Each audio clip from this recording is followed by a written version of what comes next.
A quorum being present, the Select Committee to investigate the January 6th attack on the United States Capitol will be in order. Without objection, the chair is authorized to declare the committee in recess at any point. Pursuant to House Deposition Authority Regulation 10, the chair announces the committee's approval to release the deposition material presented during today's meeting, and further, its approval to release deposition material that accompanies release of the Select Committee's final report. Good afternoon, and may God bless the United States of America. To cast a vote in the United States is an act of faith and hope. When we drop that ballot in the ballot box, we expect the people named on the ballot are going to uphold their end of the deal. The winner swears an oath and upholds it. Those who come up short ultimately accept the results and abide by the rule of law. That faith in our system is the foundation of American democracy. If the faith is broken, so is our democracy. Donald Trump broke that faith. He lost the 2020 election and knew it. But he chose to try to stay in office through a multi-part scheme to overturn the results and block the transfer of power. In the end, he summoned a mob to Washington, and knowingly they were armed and angry, pointed them to the Capitol and told them to fight like hell. There's no doubt about this. This afternoon, my colleagues will present our key findings, reminding you of some of the information we presented in earlier hearings and telling you how it fits in our broader conclusions. Those conclusions have helped shape the committee's final report, which we'll adopt today pursuant to House Resolution 503, which establishes the Select Committee nearly a year and a half ago. I expect our final work will be filed with the Clerk of the House and made public later this week. Beyond that release, the Select Committee intends to make public the bulk of its non-sensitive records before the end of the year. These transcripts and documents will allow the American people to see for themselves the body of evidence we've gathered and continue to explore the information that has led us to our conclusions. This committee is nearing the end of its work, but as the country, we remain in strange and uncharted waters. We've never had a president of the United States stir up a violent attempt to block the transfer of power. I believe nearly 2 years later, this is still a time of reflection and reckoning. If we are to survive as a nation of laws and democracy, this can never happen again. How do we stop it? This committee will lay out a number of recommendations in this final report. But beyond any specific details and recommendations we present, there's one factor I believe is most important in preventing another January 6th: accountability. So today, beyond our findings, we will also show that evidence we've gathered points to further action beyond the power of this committee or the Congress to help ensure accountability under law. Accountability that can only be found in the criminal justice system. We have every confidence that the work of this committee will help provide a roadmap to justice, and that the agencies and institutions responsible for ensuring justice under the law will use the information we've provided to aid in their work. And for those of you who have followed this committee's work, I hope we've helped make clear that there's a broader kind of accountability. Accountability to all of you, the American people. The future of our democracy rests in your hands. It's up to the people of this country to decide who deserves the public trust, who will put fidelity to the Constitution and democracy above all else, who will abide by the rule of law, no matter the outcome. I'm grateful to the millions of you who followed this committee's work.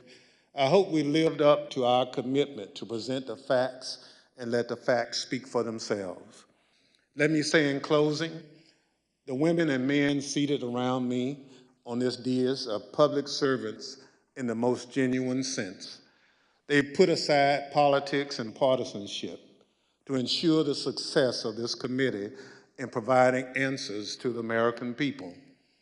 I especially want to thank and acknowledge our Vice Chair, who has become a true partner in this bipartisan effort, Ms. Cheney of Wyoming.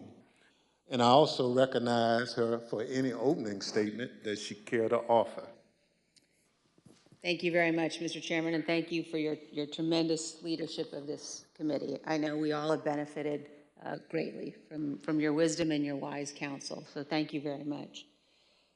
In April of 1861, when Abraham Lincoln issued the first call for volunteers for the Union Army, my great-great-grandfather, Samuel Fletcher Cheney, joined the 21st Ohio Volunteer Infantry. He fought through all 4 years of the Civil War, from Chickamauga to Stones River to Atlanta. He marched with his unit in the Grand Review of Troops up Pennsylvania Avenue in May of 1865, past a reviewing stand where President Johnson and General Grant were seated. Silas Canfield, the regimental historian of the 21st Ohio Volunteer Infantry, described the men in the unit this way. He said they had a just appreciation of the value and advantage of free government and the necessity of defending and maintaining it. And they enlisted, prepared to accept all the necessary labors, fatigues, exposures, dangers, and even death for the unity of our nation and the perpetuity of our institutions. I have found myself thinking often, especially since January 6th, of my great-great-grandfather and all those in every generation who have sacrificed so much for the unity of our nation and the perpetuity of our institutions. At the heart of our republic is the guarantee of the peaceful transfer of power. Members of Congress are reminded of this every day as we pass through the Capitol Rotunda. There, 8 magnificent paintings detail the earliest days of our republic. One, painted by John Trumbull, depicts the moment in 1793 when George Washington resigned his commission, handing control of the Continental Army back to Congress. Trumbull called this, quote, one of the highest moral lessons ever given the world. With this noble act, George Washington established the indispensable example of the peaceful transfer of power in our nation. Standing on the west front of the Capitol in 1981, President Ronald Reagan described it this way: the orderly transfer of authority as called for in the Constitution routinely takes place, as it has for almost 2 centuries, and few of us stop to think how unique we really are. In the eyes of many in the world, this every 4-year ceremony that we accept as normal is nothing less than a miracle. Every president in our history has defended this orderly transfer of authority, except one. January 6, 2021 was the first time one American president refused his constitutional duty to transfer power peacefully to the next. In our work over the last 18 months, the Select Committee has recognized our obligation to do everything we can to ensure this never happens again. At the beginning of our investigation, we understood that tens of millions of Americans had been persuaded by President Trump that the 2020 election was stolen by overwhelming fraud. And we also knew this was flatly false. We knew that dozens of state and federal judges had addressed and resolved all manner of allegations about the election. Our legal system functioned as it should, but our president would not accept the outcome. Among the most shameful of this committee's findings was that President Trump sat in the dining room off the Oval Office watching the violent riot at the Capitol on television. For hours, he would not issue a public statement instructing his supporters to disperse and leave the Capitol, despite urgent pleas from his White House staff and dozens of others to do so. Members of his family, his White House lawyers, virtually all those around him knew that this simple act was critical. For hours, he would not do it. During this time, law enforcement agents were attacked and seriously injured. The Capitol was invaded, the electoral count was halted, and the lives of those in the Capitol were put at risk. In addition to being unlawful, as described in our report, this was an utter moral failure and a clear dereliction of duty. Evidence of this can be seen in the testimony of President Trump's own White House counsel and several other White House witnesses. No man who would behave that way at that moment in time can ever serve in any position of authority in our nation again. He is unfit for any office. The committee recognizes that our work has only begun. It's only the initial step in addressing President Trump's effort to remain in office illegally. Prosecutors are considering the implications of the conduct that we describe in our report, as are citizens all across our nation. In 1761, John Adams wrote, "The very ground of our liberties is the freedom of elections." Faith in our elections and the rule of law is paramount to our republic. Election deniers, those who refuse to accept lawful election results, purposely attack the rule of law and the foundation of our country. The history of our time will show that the bravery of a handful of Americans doing their duty saved us from an even more grave constitutional crisis. Elected officials, election workers, and public servants stood against Donald Trump's corrupt pressure. Many of our committee's witnesses showed selfless patriotism, and their words and courage will be remembered. The brave men and women of the Capitol Police, the Metropolitan Police, and all the other law enforcement officers who fought to defend us that day saved lives and our democracy. Finally, I wish to thank my colleagues on this committee. It has been a tremendous honor to serve with all of you.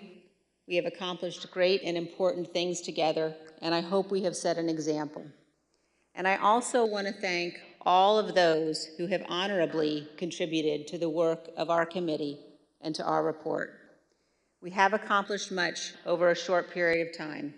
Many of you sacrificed for the good of our nation. You have helped make history, and I hope helped to right the ship. Thank you, Mr. Chairman. I yield back. Gentlelady yields back. As you know, this is our final meeting of our committee. Over the course of the last year and a half, we presented evidence in 10 public hearings, testimony from our brave law enforcement officers, senior White House and campaign officials, and many others. Today, we are prepared to share our final findings with you. But before we do so, it's important to remember what we've learned, and critically, exactly what happened at the United States Capitol on January 6th. Without objection, I include in the record a video presentation of some of the key evidence our investigation has uncovered.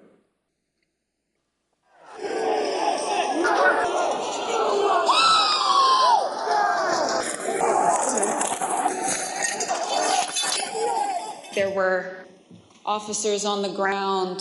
They were bleeding. They were throwing up. I mean, I saw friends with blood all over their faces. I was slipping in people's blood. As I was swarmed by a violent mob, they ripped off my badge. They grabbed and stripped me of my radio. They seized ammunition that was secured to my body. They began to beat me with their fists and with what felt like hard metal objects. The key thing to do is to claim victory. No, we won. Fuck you. Sorry, over. We won. Yeah. You're wrong. Fuck you. Right out of the box on election night, the president claimed that there was major fraud underway. I mean, this happened, as far as I could tell, before there was actually any potential of looking at evidence. I didn't think what was happening was necessarily honest or professional at that point in time. So that led to me stepping away. Generally discussed on that topic was whether the fraud, maladministration, abuse, or irregularities, if aggregated and read most favorably to the campaign, would that be outcome determinative?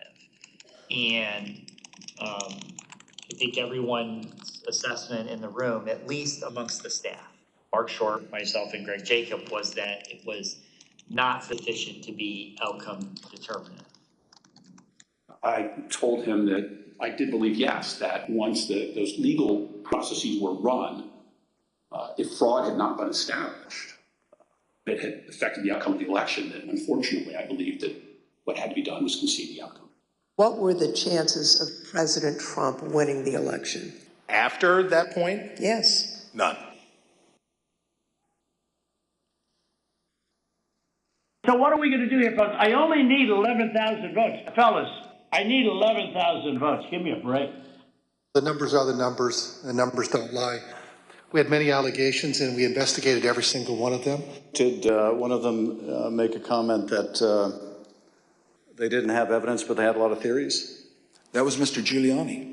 And what exactly did he say, and how'd that come up? My recollection, he said, we've got lots of theories, we just don't have the evidence. You're asking me to do something that's never been done in history, the history of the United States.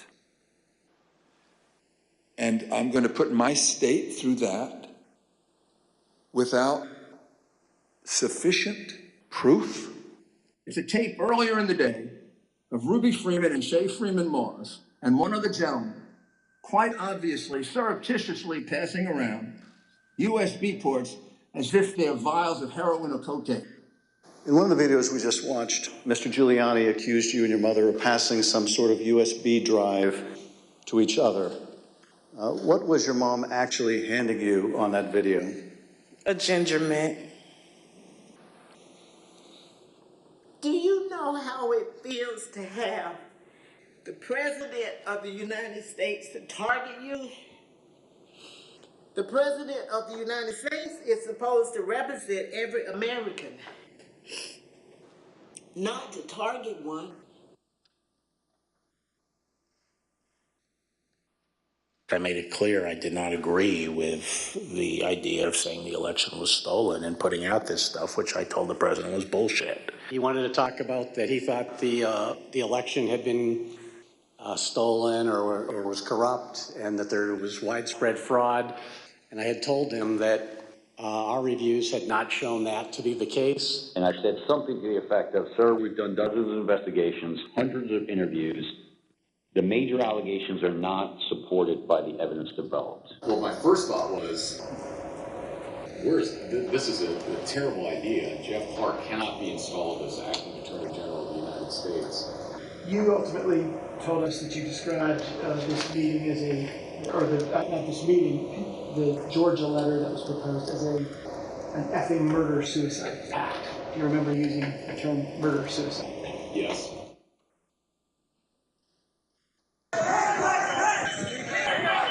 Was it your impression that the Vice President had directly conveyed his position on these issues to the President, not just to the world through a Dear Colleague letter, but directly to President Trump? Many times. My view is that the Vice President didn't have the legal authority to do anything except what he did. And I said, hold on a second, I want to understand what you're saying. You're saying that you believe the Vice President, acting as President of the Senate, can be the sole decision maker as to, under your theory, who becomes the next President of the United States? And you said yes. And I said, are you out of your effing mind? The president was, all the attention was on what Mike would do or what Mike wouldn't do. There's a telephone conversation between the president and the vice president, is that correct? Yes. The conversation was pretty heated. Apologize for being impolite, but do you remember what she said? Her father called him The P word. It was clear that it was escalating and escalating quickly. So then when that tweet, the Mike Pence tweet, was sent out, I remember us saying that that was the last thing that needed to be tweeted at that moment. It felt like he was pouring gasoline on the fire by tweeting that. They gained access to the second floor, and I've got public about 5 feet from me down here below. They are on the second floor, moving in now. We may want to consider getting out and leaving now. Copy? The members of the VP detail at this time were starting to fear for their own lives. There were calls to say goodbye to family members, so on and so forth. Approximately 40 feet. That's all there was. 40 feet between the vice president and the mob. Donald Trump and his allies and supporters are a clear and present danger to American democracy.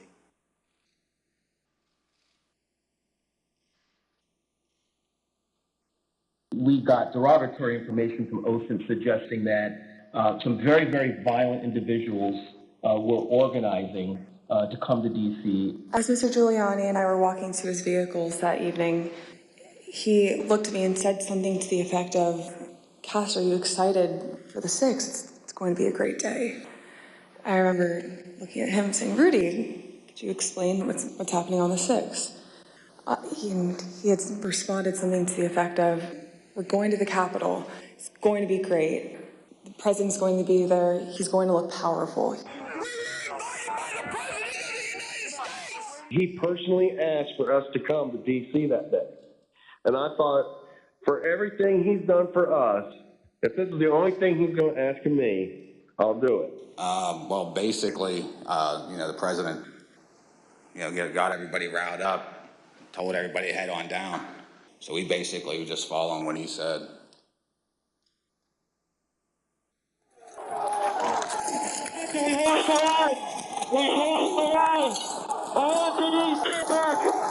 Within 15 minutes of leaving the stage, President Trump knew that the Capitol was besieged and under attack. So are you aware of any phone call by the President of the United States to the Secretary of Defense that day? Not that I'm aware of, no. Are you aware of any phone call by the President of the United States to the Attorney General of the United States that day? No. Are you aware of any phone call by the President of the United States to the Secretary of Homeland Security that day? I'm not aware of that, no. Did you ever hear the president No. ask for the National No. Guard? Did you ever hear the president ask for law enforcement response? No. You got an assault going on the Capitol of the United States of America. And there's nothing. No call, nothing, zero. I remember Pat saying something to the effect of, "Mark, we need to do something more. They're literally calling for the vice president to be effing hung." And Mark had responded something to the effect of, "You heard him, Pat. He thinks Mike deserves it. He doesn't think they're doing anything wrong." Who on the staff did not want people to leave the Capitol? On the staff? In the White House. I can't think of anybody, on that day who didn't want people to get out of the Capitol once particularly once the violence started. No. I mean,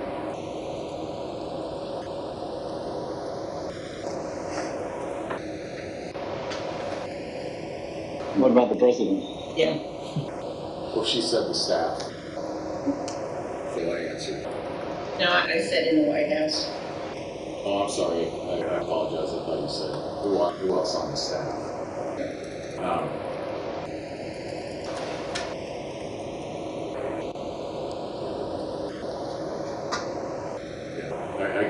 I can't reveal communications, but obviously I think,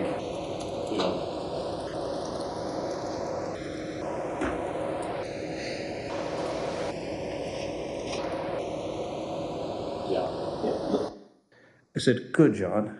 Now I'm going to give you the best free legal advice you're ever getting in your life. Get a great effing criminal defense lawyer. You're going to need it." General Flynn, do you believe in the peaceful transition of power in the United States of America? That's fair.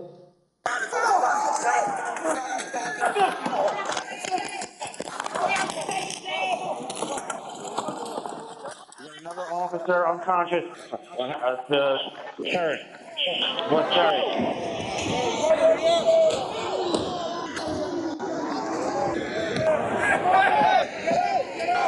I don't want to say the election is over. I just want to say Congress has certified the results without saying the election's over, okay?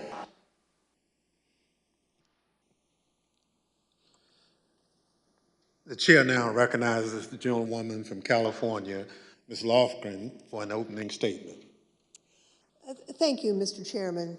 Over the last 18 months, the Select Committee has conducted a congressional investigation of enormous scale, seeking to uncover the depth and breadth of ex-President Trump's multi-part plan to reverse the lawful outcome of the 2020 presidential election.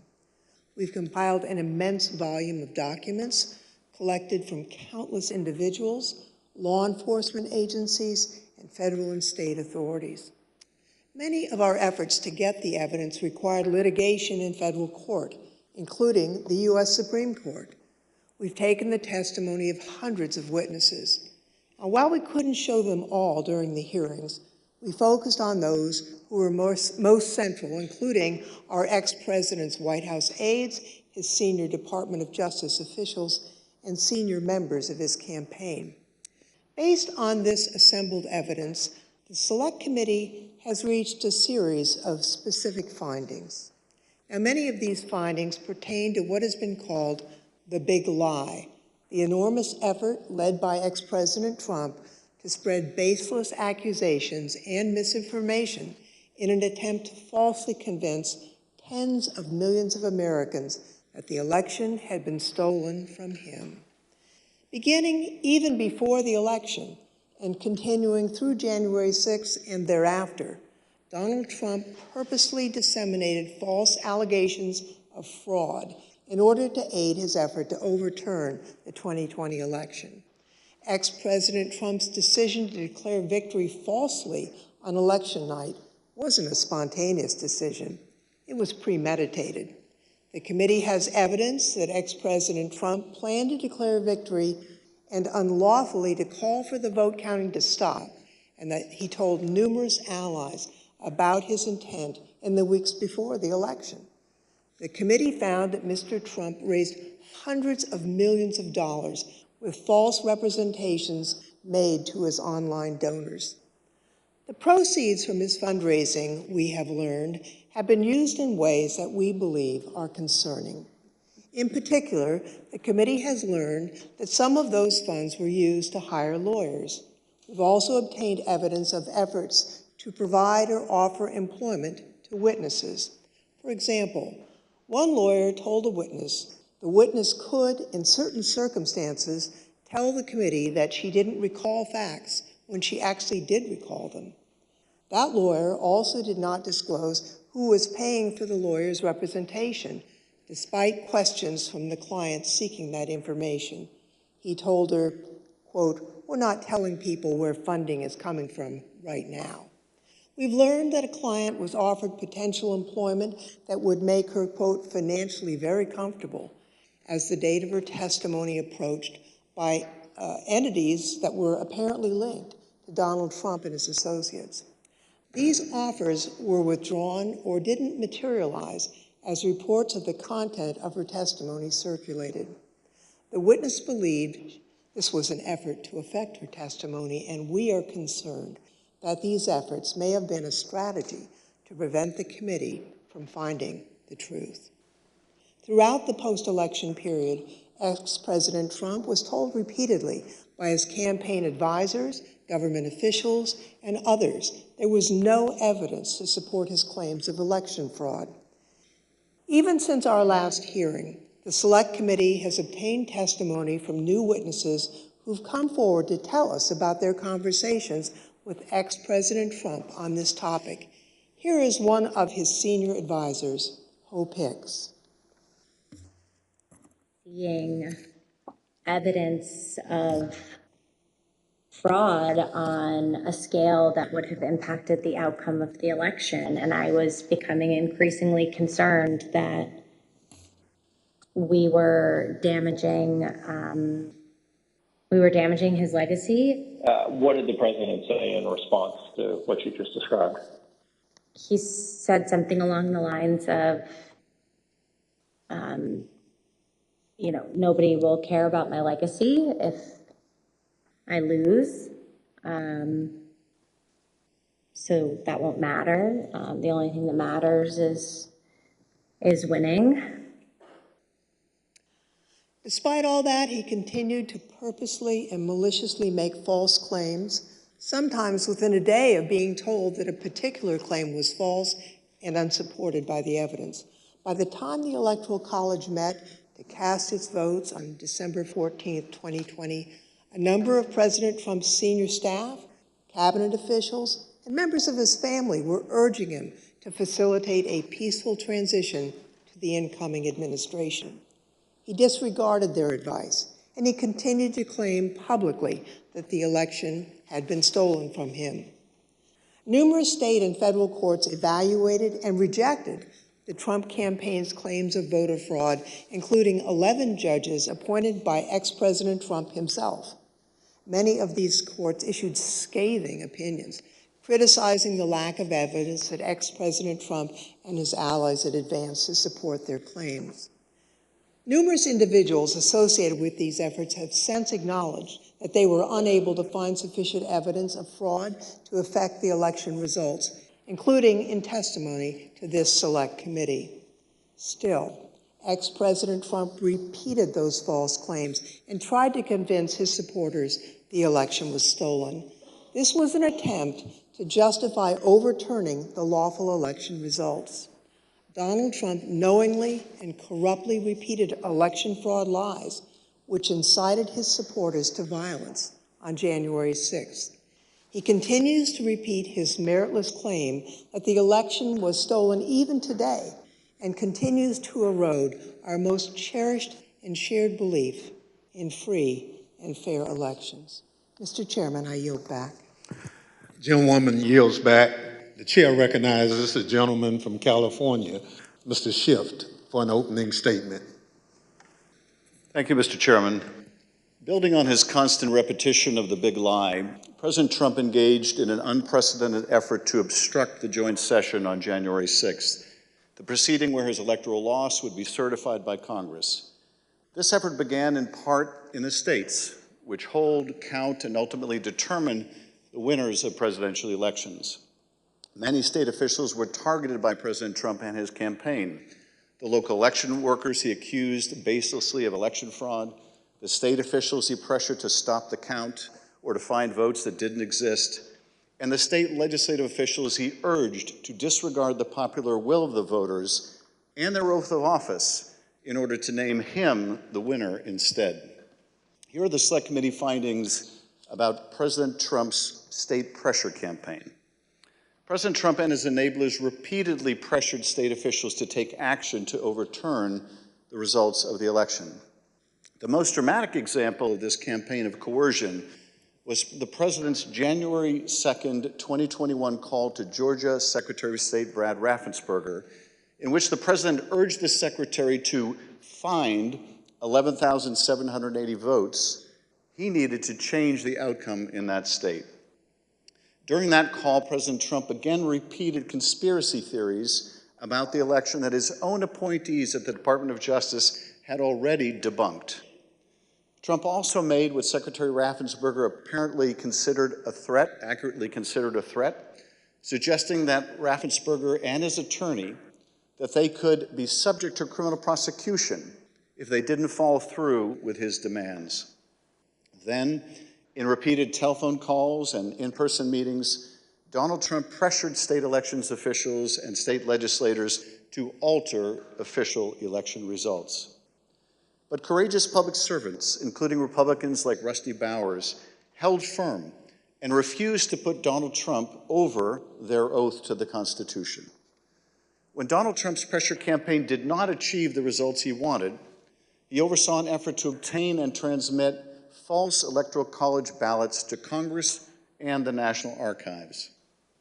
The false ballots were created by fake Republican electors on December 14th. At the same time, the actual certified electors in those states were meeting to cast their votes for President Biden. By that point in time, election-related litigation was over in all or nearly all of these states, and Trump campaign election lawyers realized that the fake slates were unjustifiable on any grounds and may be unlawful.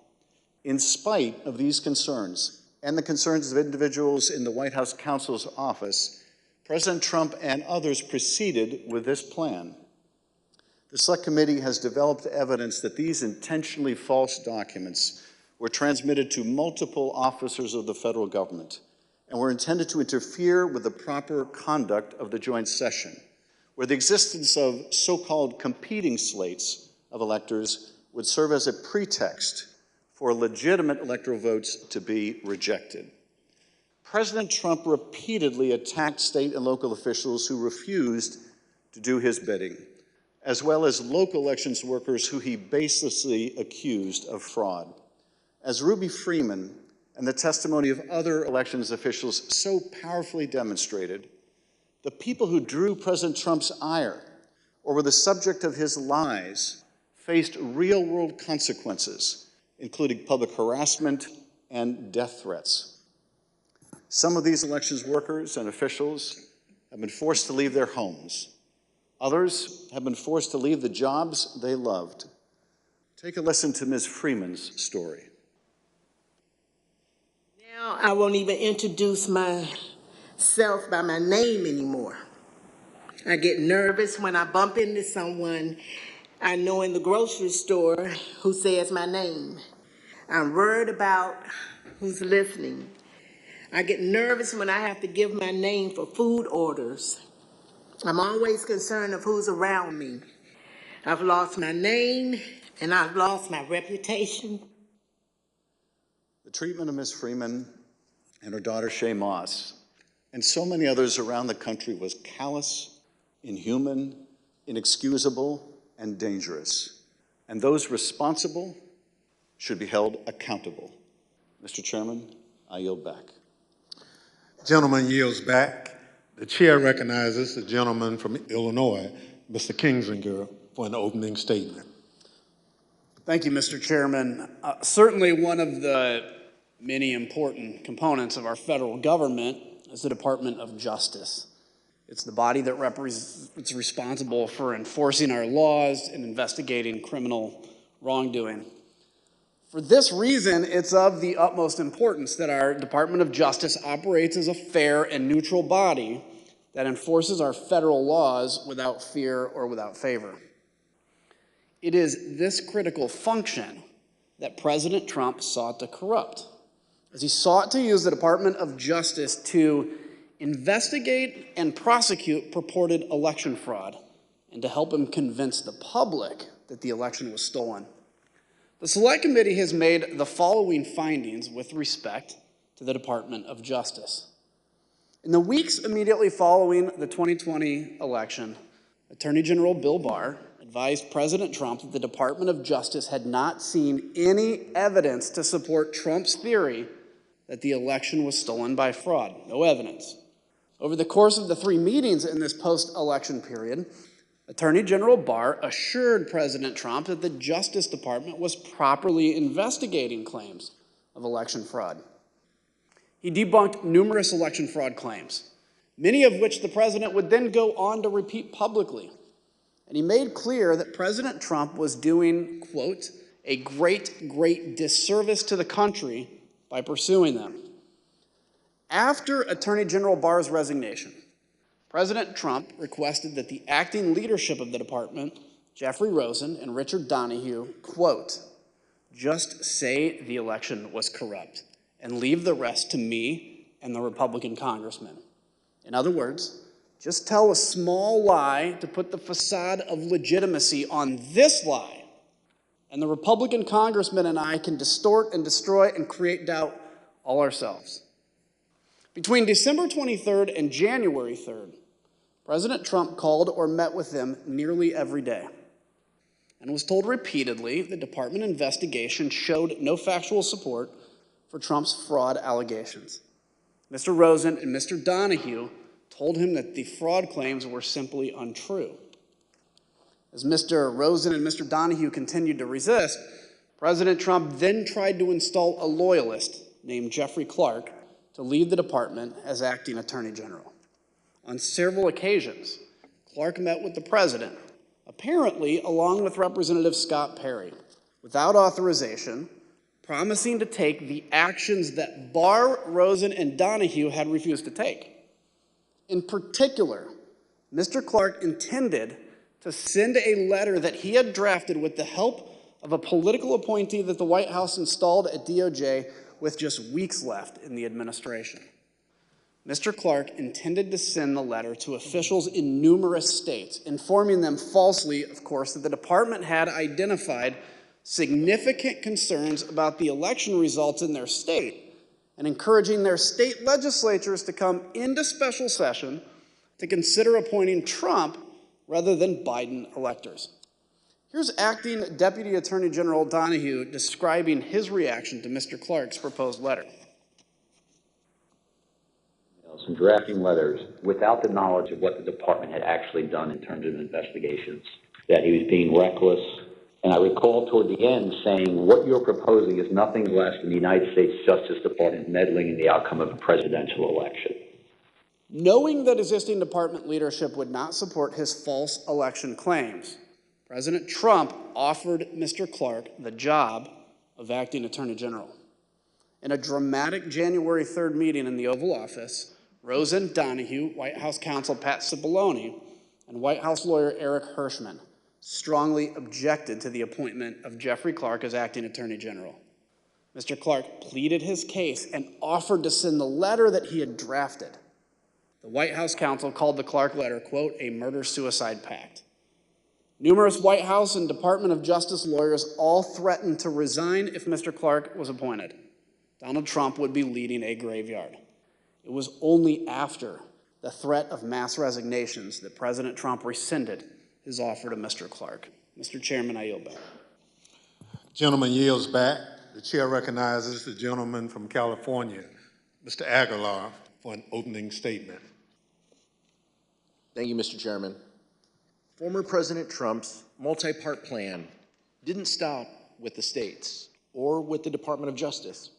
It touched nearly every component of our federal system, ranging from the courts to Congress to his own Vice President, Mike Pence.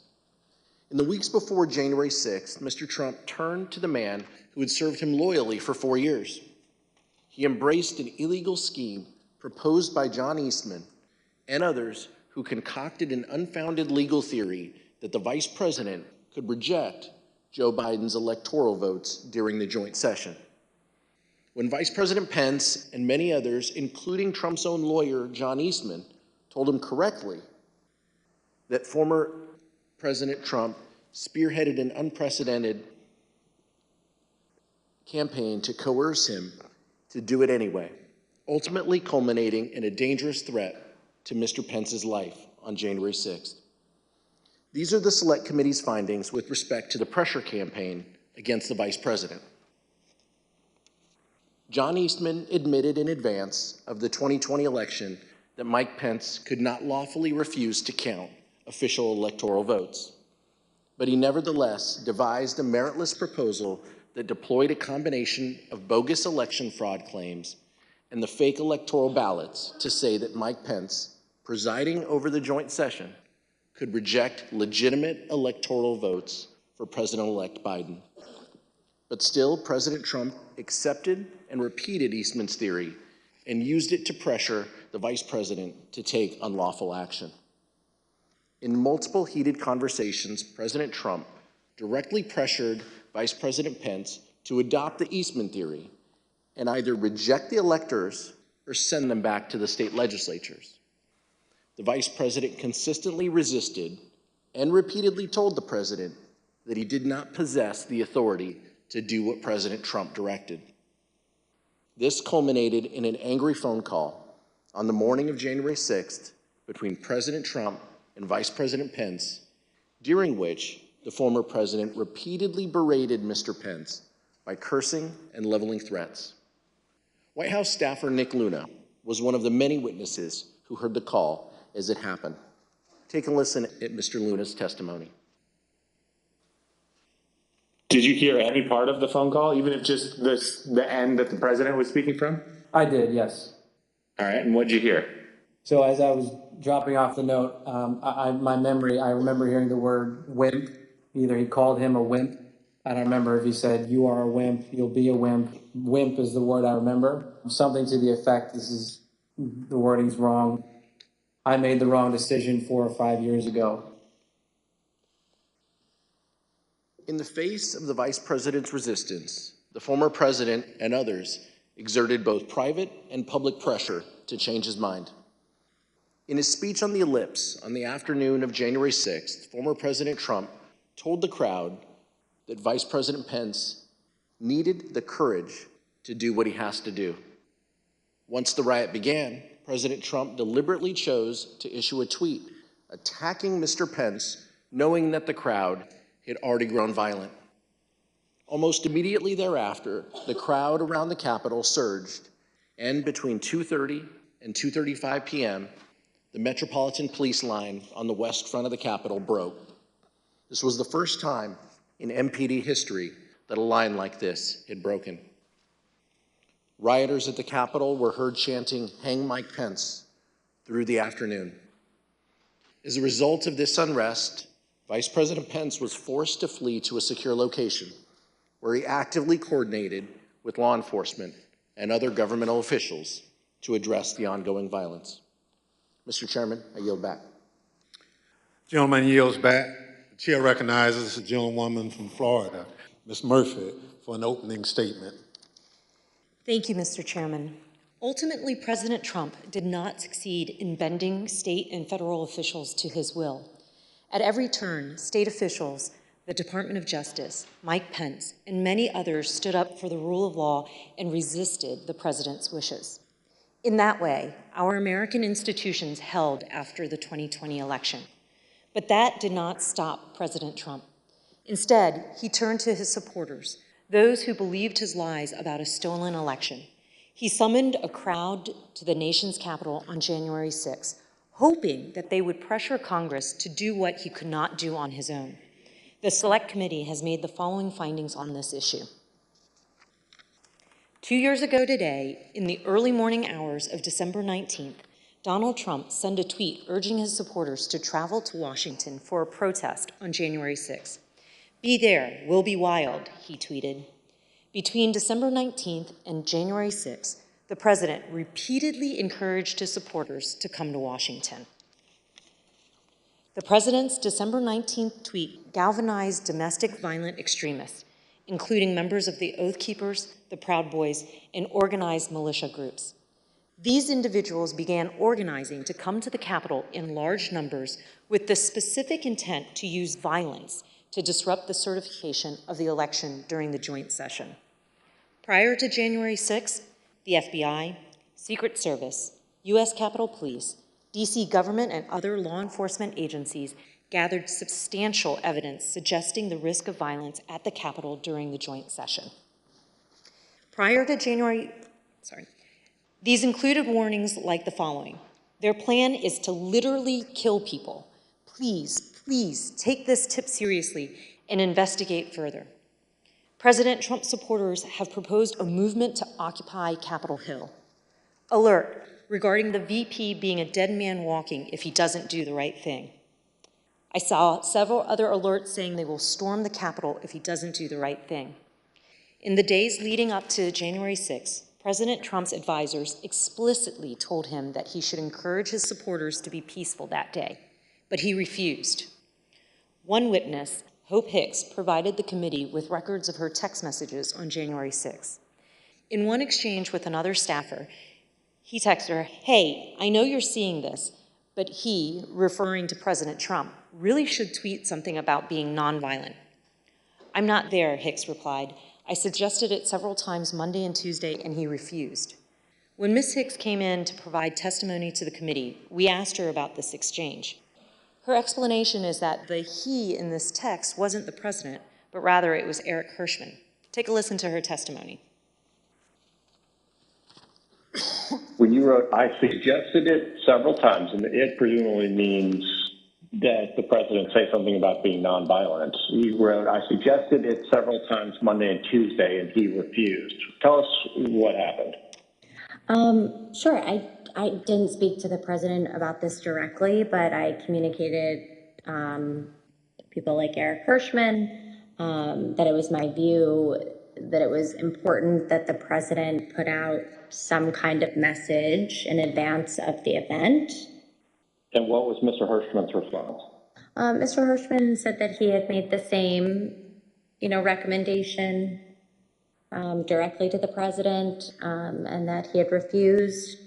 Just so I understand, Mr. Hirschman said that he had already recommended to the president that the president convey a message that people should be peaceful on January 6th, and the president had refused to do that? Yes. The public will be able to review this in the transcripts and see the perspective Eric Hirschman gave before we took Hope Hicks's testimony. Despite having knowledge of the threats of violence presented by the crowd gathered on January 6th, President Trump gave an incendiary speech, declaring without basis that the election had been stolen and encouraging his supporters to fight like hell. And during the speech and immediately thereafter, President Trump stated his intention to travel to the Capitol with his supporters in an effort to influence the joint session. The Select Committee has developed evidence indicating that President Trump did, in fact, intend to go to the Capitol on the afternoon of January 6th, and that he repeatedly expressed that intention during the afternoon and in the days prior. Mr. Chairman, I yield back. Gentlewoman yields back. The chair recognizes the gentlewoman from Virginia, Mrs. Luria, for an opening statement. Thank you, Mr. Chairman. All of President Trump's efforts came to a head on the afternoon of January 6th. Standing on the stage of the Ellipse, President Trump told tens of thousands of angry supporters that the election was stolen, that they had the power to change that if they marched to the Capitol, and that they wouldn't have a country anymore if the presidency was taken away from him. He told them he would be there with them. And then, as the crowd descended on the Capitol, President Trump watched it on television. Despite pleas from his senior advisors, from lawmakers on the Hill, and from his own children, President Trump would not issue a public statement instructing his supporters to disperse and leave the Capitol. Mr. Trump's failures spanned the period from 1:10 p.m., when his speech ended and he instructed his supporters to march to the Capitol, to 4:17 p.m., when he finally, begrudgingly, told his supporters to go home. For 187 minutes, he actively disregarded his constitutional obligation to take care that the laws are faithfully executed. As we've established through months of investigation, that is because the mob wanted what President Trump wanted, to impede the peaceful transition of power. These are the Select Committee's findings about President Trump's dereliction of duty.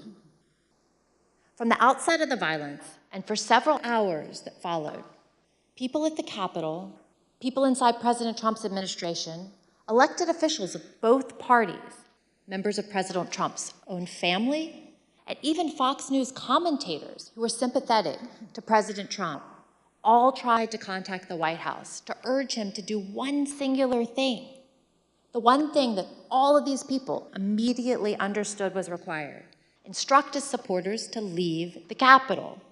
The president repeatedly refused pleas as he watched the violence at the Capitol on television. During the day, the president never spoke with National Guard, the Department of Defense, the Department of Justice, or any law enforcement agency. At no point during the day, or any other, did he issue any order to deploy any law enforcement agency to assist. Multiple witnesses, including President Trump's White House counsel, testified to these facts. Your White House employees, who had been speaking directly with President Trump, state that he didn't want anything done. The president was making phone calls that afternoon, but they weren't to law enforcement officials. Rather, President Trump continued to call his lawyer, Rudy Giuliani. Both President Trump and Mr. Giuliani spoke with congressional leaders, even after the violence had begun, to encourage them to continue delaying the session. Approximately 3 hours after being informed of the violence at the Capitol, hours during which, as our evidence has shown, Donald Trump sat in his dining room and watched the violence on television, the president released a video statement in which he again repeated that the election was stolen, told his supporters at the Capitol that he loved them, and ultimately suggested that they disperse. The statement had an immediate impact on elements of the crowd, many of whom have testified that it led them to depart the Capitol. At 6:01 p.m., President Trump sent his last tweet of the day. He did not condemn the violence. Instead, he attempted to justify it. These are the things and events that happen when a sacred landslide election victory is so unceremoniously and viciously stripped away, he wrote. Remember this day forever. There's no doubt that President Trump thought that the actions of the rioters were justified. In the days after January 6th, he spoke to several different advisors. And in those conversations, he minimized the seriousness of the attack. Here is new testimony from another one of President Senior's advisors, Kellyanne Conway. You said you talked to the president the next day. Tell us about that conversation on the 7th. Yeah, I don't think it was very long. I just said that was just a terrible day. I'm working on a long statement. I said it's crazy. What did he say? No, these people are upset. They're very upset. In the days following the attack, President Trump also expressed a desire to pardon those involved in the attack.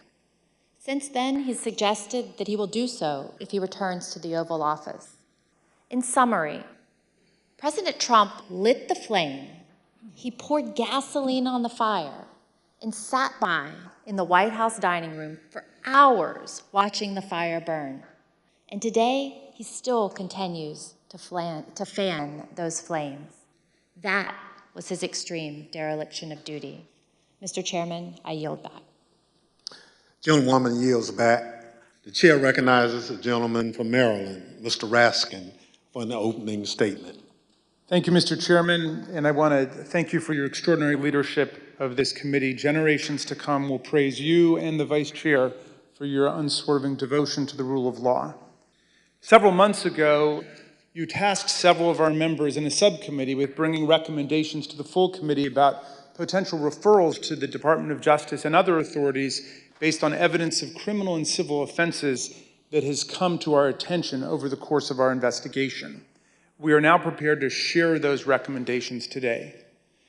Mr. Chairman, let me begin with some relevant background considerations to our criminal referrals. The dangerous assault on American constitutional democracy that took place on January 6, 2021 consists of hundreds of individual criminal offenses. Most such crimes are already being prosecuted by the Department of Justice. We propose to the committee advancing referrals where the gravity of the specific offense, the severity of its actual harm, and the centrality of the offender to the overall design of the unlawful scheme to overthrow the election compel us to speak. Ours is not a system of justice where foot soldiers go to jail and the masterminds and ringleaders get a free pass. Mr. Chairman, as you know, our committee had the opportunity last spring to present much of our evidence to a federal judge, something that distinguishes our investigation from any other congressional investigation I can recall. In the context of resolving evidentiary privilege issues related to the crime-fraud doctrine in the Eastman case, U.S. District Court Judge David Carter examined just a small subset of our evidence to determine whether it showed the likely commission of a federal offense. The judge concluded that both former President Donald Trump and John Eastman likely violated two federal criminal statutes. This is the starting point for our analysis today. The first criminal statute we invoke for referral, therefore, is Title 18, Section 1512C, which makes it unlawful for anyone to corruptly obstruct, influence, or impede any official proceeding of the United States government. We believe that the evidence described by my colleagues today and assembled throughout our hearings warrants a criminal referral of former President Donald J. Trump John Eastman, and others for violations of this statute.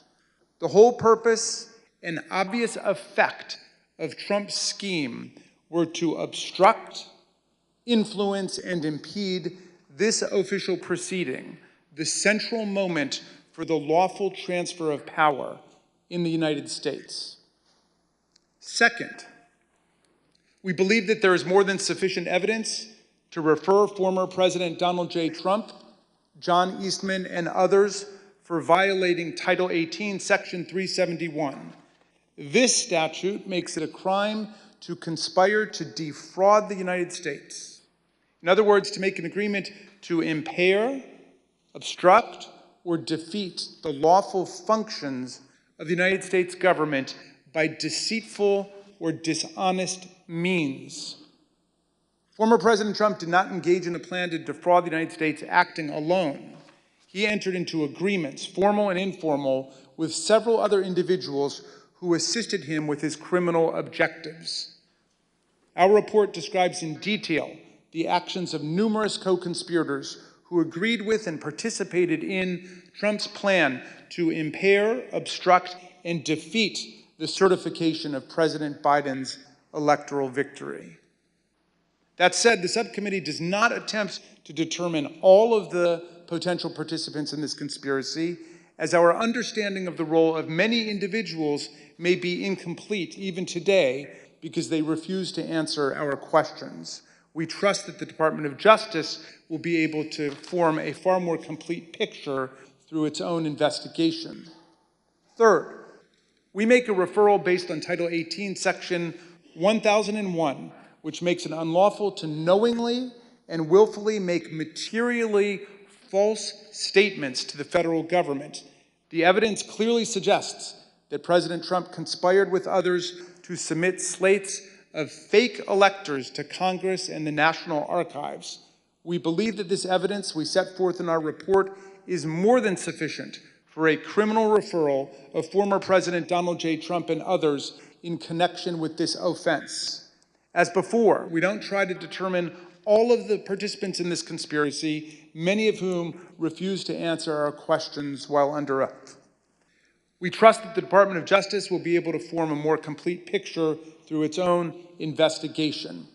The fourth and final statute we invoke for referral is Title 18, Section 2383.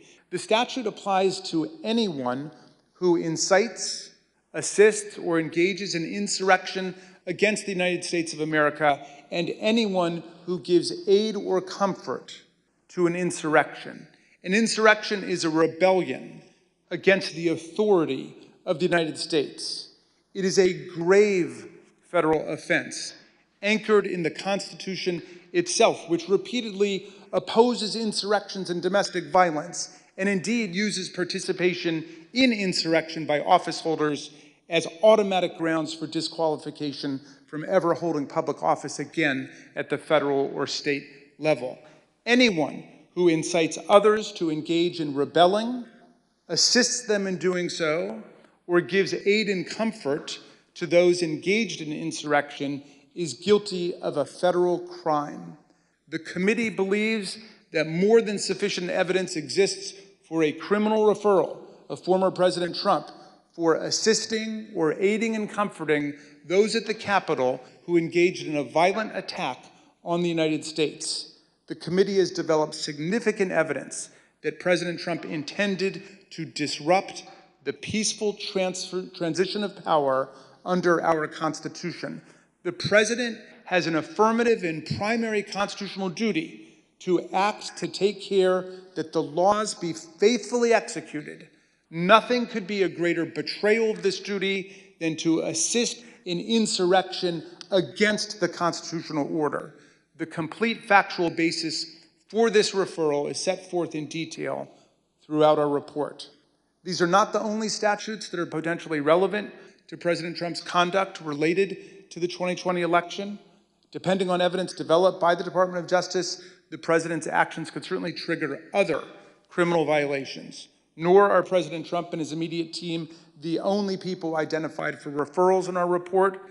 As part of our investigation, we asked multiple members of Congress to speak with us about issues critical to our understanding of this attack on the 2020 election and our system of constitutional democracy.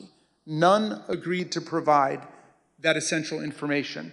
As a result, we took the significant step of issuing them subpoenas based on the volume of information particular members possessed about one or more parts of President Trump's plans to overturn the election.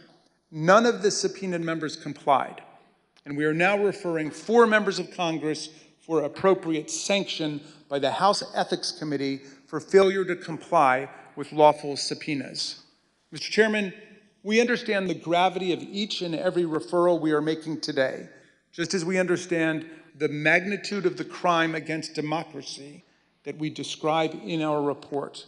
But we have gone where the facts and the law lead us, and inescapably, they lead us here. Accordingly, Mr. Chairman, in light of these facts, I ask unanimous consent that the chairman be directed to transmit to the United States Department of Justice relevant Select Committee records in furtherance of these criminal referrals. Without objection, so ordered. Thank you, Mr. Chairman. I now yield back. Gentleman yields back.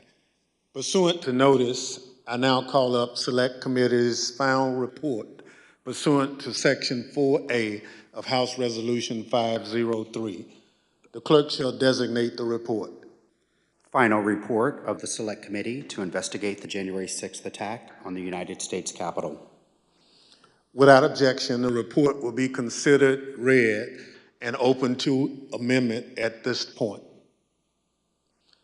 I now recognize the gentlewoman from Virginia, Ms. Luria, for a motion.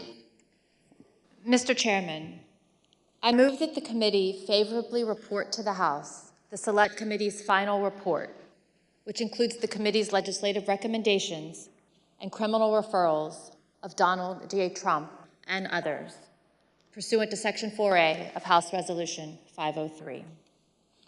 The question is on the motion to favorably report to the House. Those in favor say aye. Aye. Those opposed, no. In the opinion of the chair, the ayes have it. Mr. Chairman, I request a recorded vote. A recorded vote is requested. The clerk will call the roll. Ms. Cheney? Aye. Ms. Cheney, aye. Ms. Lofgren? Aye. Ms. Lofgren, aye.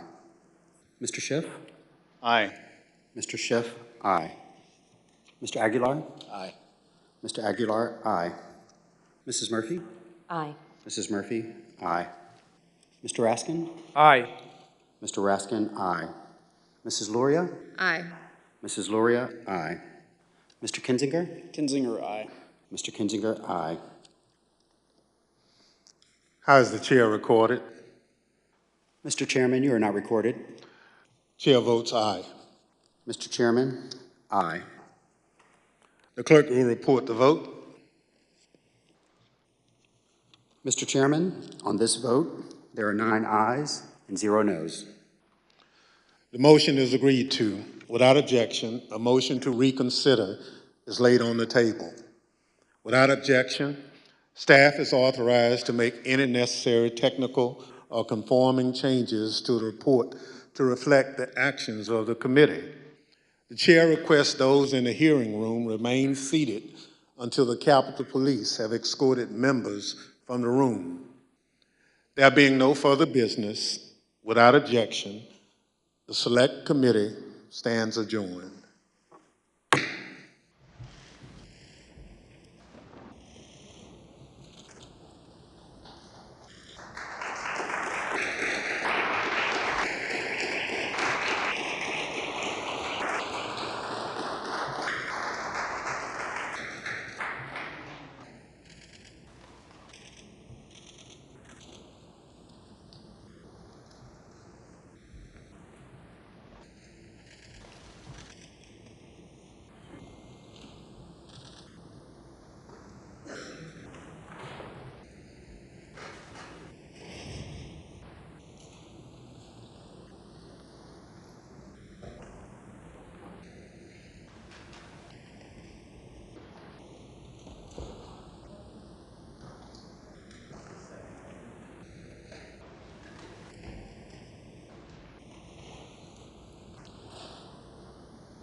that'd be good.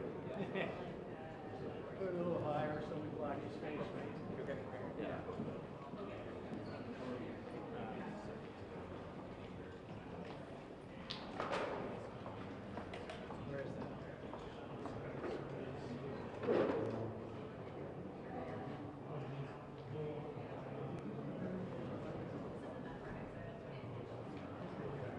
Somebody yell out for the name.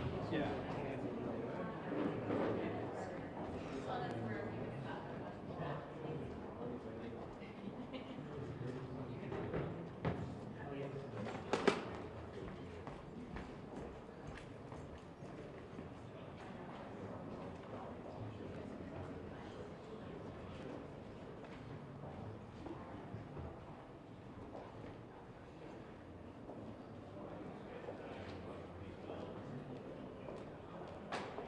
All the way back to black and white. 286. Double X. Chinese flag.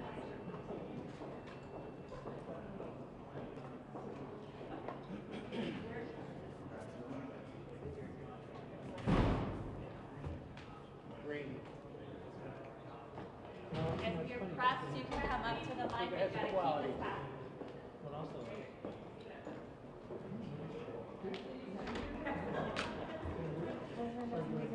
Congressman?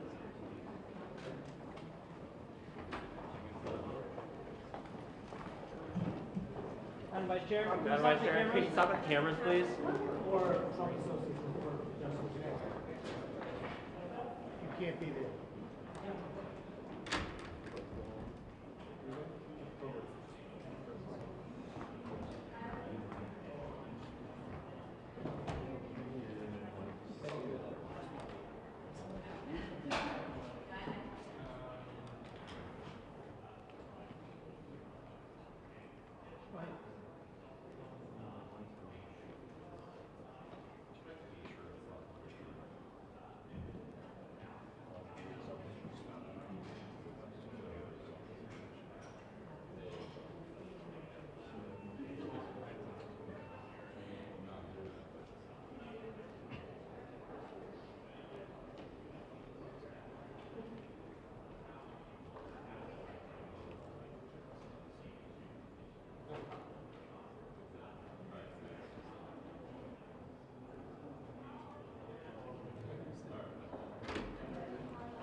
Congresswoman, can you stop at the mics, please?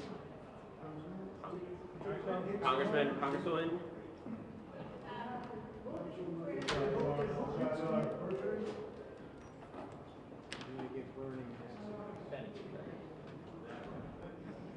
It'd be cool if we got Bernie. Yeah, that'd be weird.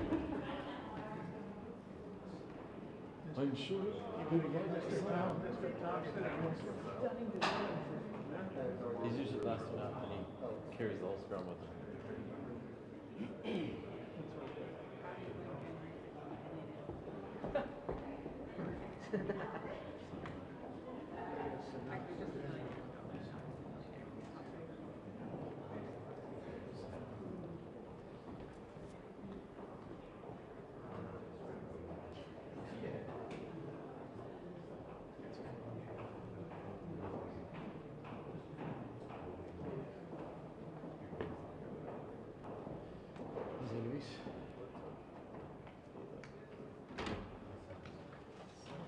Congressman? Can you stop at the cameras, please? Stop the mic. It's a pool camera. I'm not quite ready for this. Give me 1 second.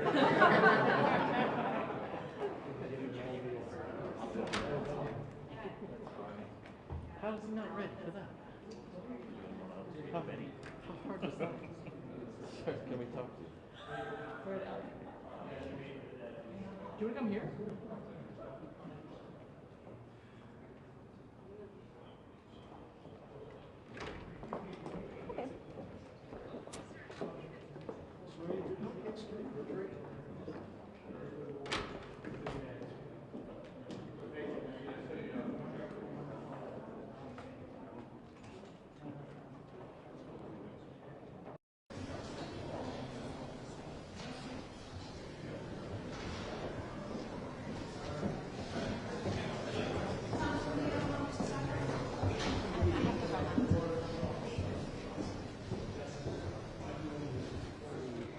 level on East.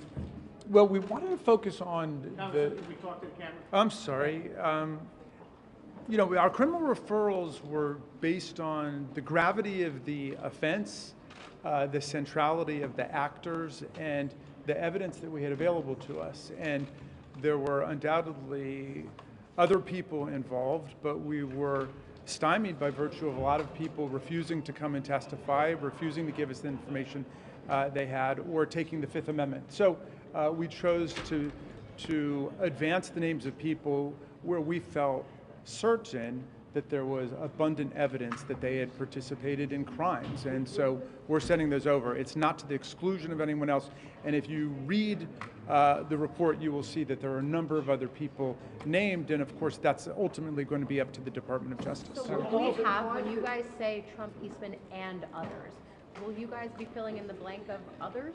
No, the others are all contained in our report. And that's a judgment that's going to have to be made by the Department of Justice about whether they have sufficient evidence and probable cause in their case in order to bring charges.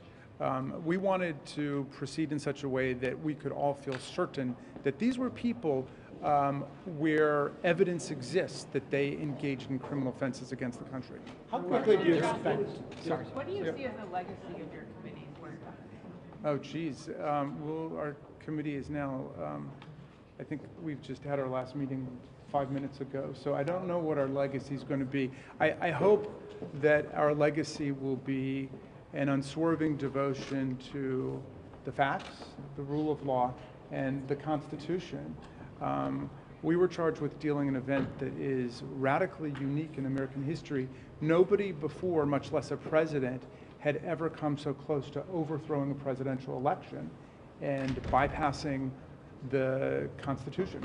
That's what we were dealing with. So our greatest legacy and our most enduring legacy would be one that is certified by time, which is that we never encounter anything like this again, and that we keep the progress of American democracy moving. Representative Raffensperger, you mentioned seditious conspiracy in the executive summary. Why did you guys not mention that as one of the statutes today? Well, seditious conspiracy has been charged with the Oath Keepers. It's been charged with the Proud Boys. There is a rigorous factual proof following particular legal elements that are there. And we brought forth those offenses where we think it's just clear that criminal conduct took place. It's not to the exclusion of others, as I said at the end there. It's very possible that the Department of Justice would have further evidence that could support charges of seditious conspiracy, but of course, that's a judgment that the Department of Justice will have to make based on its. There's a few days left. Are you not then referring on seditious conspiracy? Seditious conspiracy was not one of the offenses. Seditious conspiracy. It is in the executive summary. But yes, as one of the ones that's mentioned there. Well, you Yes. Sorry, there's a few days left of the. There's a few days left of the Democratic majority in the 117th Congress. What's the thinking behind just now releasing the totality of the committee's legislative recommendations, as well as referrals to the Ethics Committee, you know, matters that have to be adjudicated by the House and by Congress? Wait, will you explain? I'm not sure I followed that. What's the thinking behind waiting until the very end of Democrats' House majority to release matters that have to be dealt with by the House? Well, you know, we have obviously been in the process of collecting all the evidence that we can, and we've been moving as quickly as possible. The legislative recommendations that we've set forward, there are about a dozen of them, are things that could be undertaken by this Congress still during the lame duck period and by future Congresses, and we're all determined to see that we do take action on them. Congressman, in your executive summary, you mentioned that there are a number of instances that you have found where the former president tried to influence witnesses. How many instances did you find of that in terms of him either making phone calls to witnesses or trying to influence their testimony? I don't know an exact number, but the ones that we're aware of, at least the ones I'm aware of, appear in the executive summary. So they are there. You can find them. How quickly does the committee plan to provide this raw material to the Justice Department? And do you have plans to brief this special counsel about what you found, or has that process been ongoing? Well, we just adopted the motion to have the chairman send this over, so I imagine it will happen quickly. We just have a few more days in business, so certainly it will happen this week. Have you been in contact with the special counsel so far up to this point? Not personally, I have not been, but Have you? the chair would undoubtedly. Oh, please. No, I don't think individual members have, but our staff has been in contact with the Justice Department throughout the process. Obviously, they've made requests along the way, but we expect that the evidence will be, I think, beginning Wednesday, made available with exhibits, transcripts to the public, as well as the Justice Department. So it was implied during the presentation that there's a discrepancy between Hope Take's testimony and Eric Kirschman's testimony. Does the committee believe that she was not truthful during her testimony?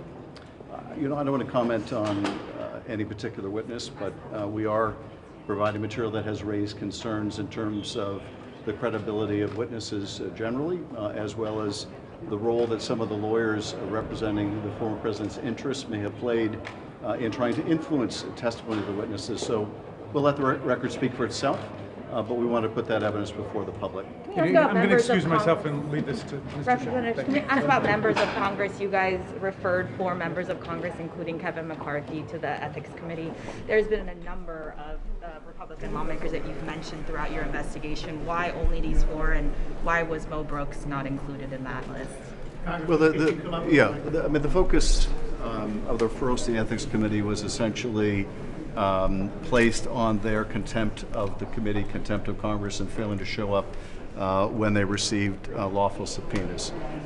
We did not choose to make referrals based on the underlying conduct, but rather on the essentially open and shut failure to comply with the congressional subpoena. But you did suggest the Justice Department could potentially bring them in with the grand jury subpoena. Was that, talk about the intent behind that? Well, and this is a broader point that we're trying to make, which is we obviously subpoenaed a number of witnesses, not just members of Congress, who in one way or another refused to comply with the subpoenas.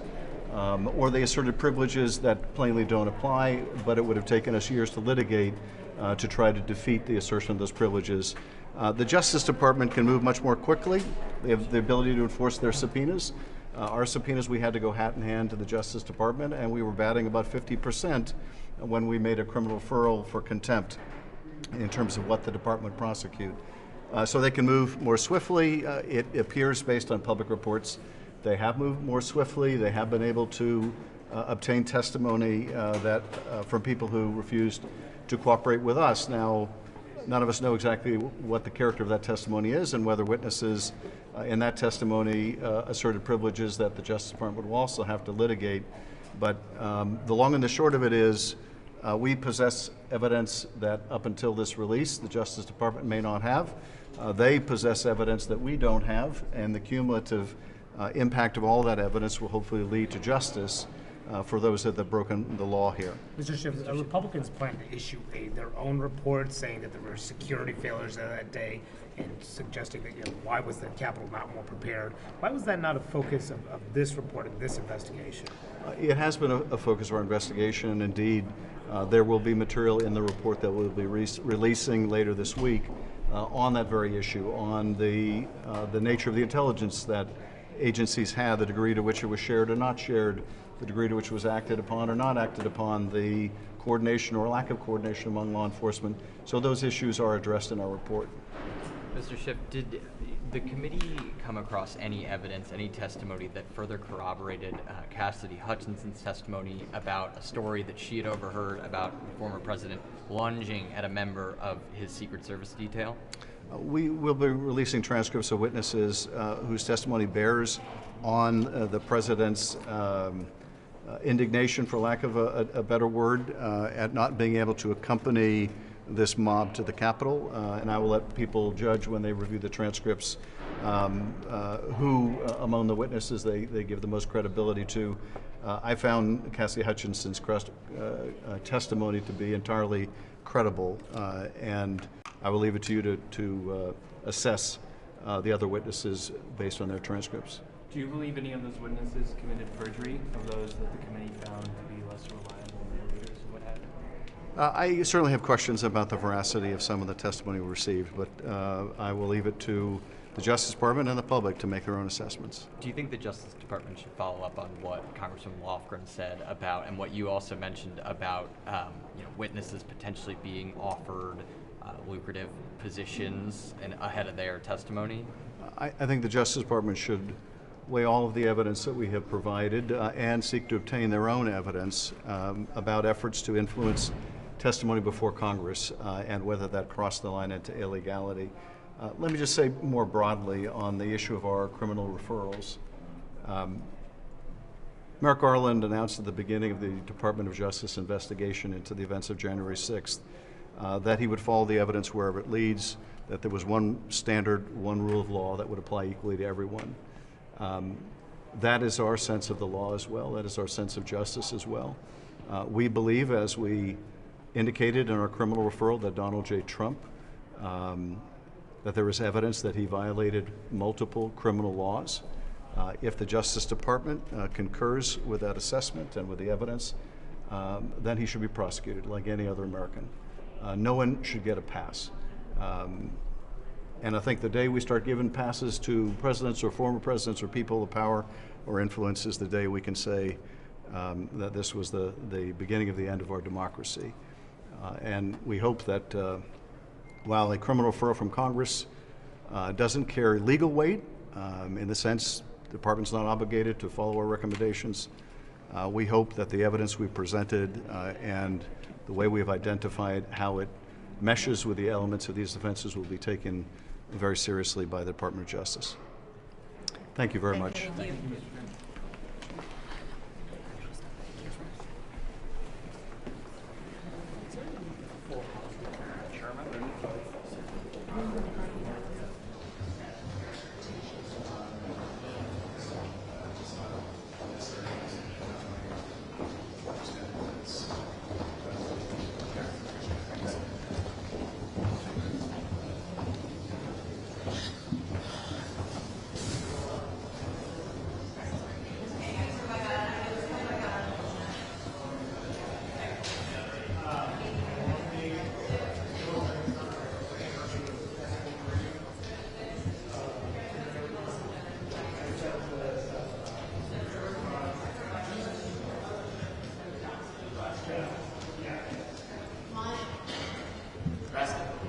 Shift.